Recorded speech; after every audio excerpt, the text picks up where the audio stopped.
I wanted to share this little story with you. I got into a little bit of trouble with the French government.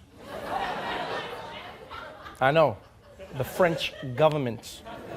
So what happened was, let's start at the beginning. France won the World Cup. And so on the show, we celebrated that, and I had this joke where I said Africa won the World Cup. Right? Yeah. And I was shocked at how angry a lot of French people got. Like, genuinely, a lot of French people were angry, and they were like, "Oh, Trevor, how can you say this? Why will you say these things? And, this is horrible." And I was like, okay, I get it. Like, not everyone likes every joke that you tell, and I get that. But this was interesting. I got a letter from the ambassador of France, and I'll read it to you. It was about that joke, and he says, I'll try to read it how I hope he wrote it, which was, he says, "Sir, I watched with great attention your July 17th show when you spoke of the victory of the French team at the 2018 FIFA World Cup Russia final, which took place last Sunday. I heard your words about an African victory. Nothing could be less true." Now, first of all, I think it could have been less. I could have said they were Scandinavian. That would have been less true. That would have been less true. He says, "As many of the players have already stated themselves, their parents may have come from another country, but the great majority of them, all but 2 out of 23, were born in France. They were educated in France. They learned to play soccer in France. They are French citizens. They are proud of their country, France. The rich and various backgrounds of these players is a reflection of France's diversity. France is indeed," now that line there was interesting, "the rich and various backgrounds of these players is a reflection of France's diversity." Now, I'm not trying to be an asshole, but I think it's more a reflection of France's colonialism.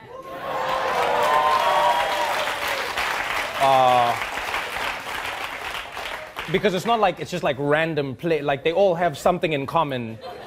Like all of those players, if you trace their lineage, you're like, how did you guys become French? Like, how did your family start speaking French? Oh, okay, all right.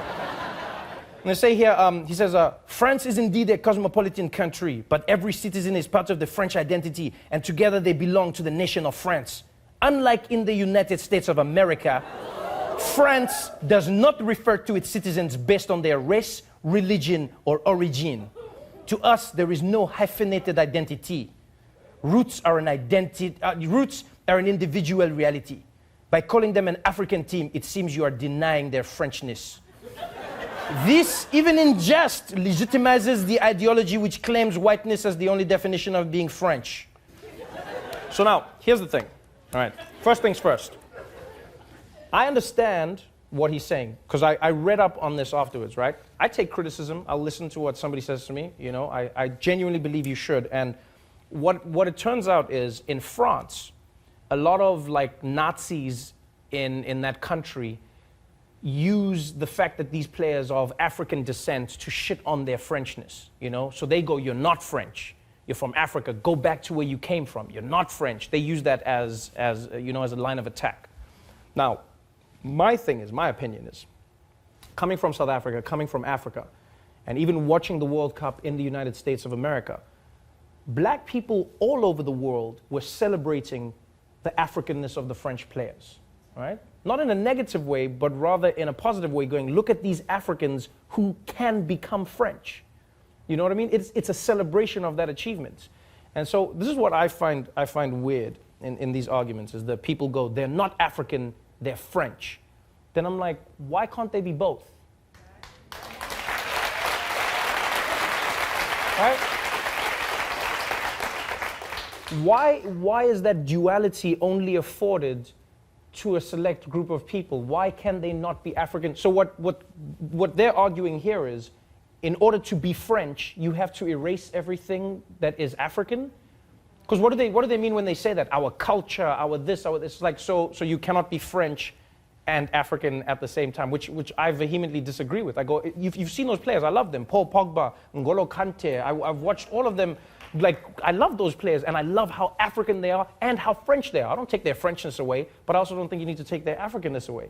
You know, and that is what I love about America. America's not a perfect country, but what I love about this place is that people can still celebrate their identity in their Americanness. You can go to a St. Patrick's Day parade in America celebrating that you are Irish. You can go to a Puerto Rican Day parade in America still celebrating the fact that you're Puerto Rican and American at the same time.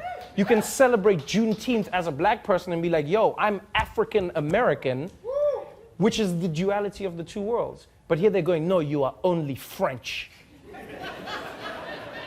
And here's why it vexes me, to be honest.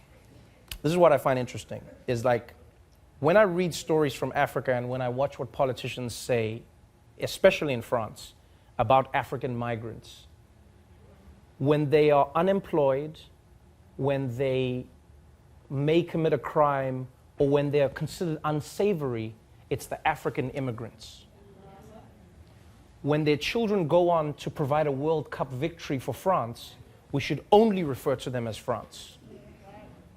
And we even saw it with that African man who climbed the building to rescue the baby. Do you remember that?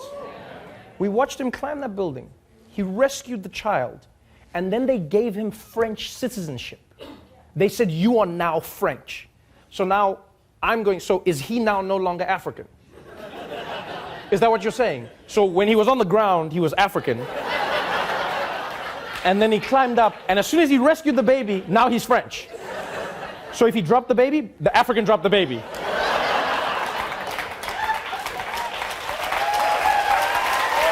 Like,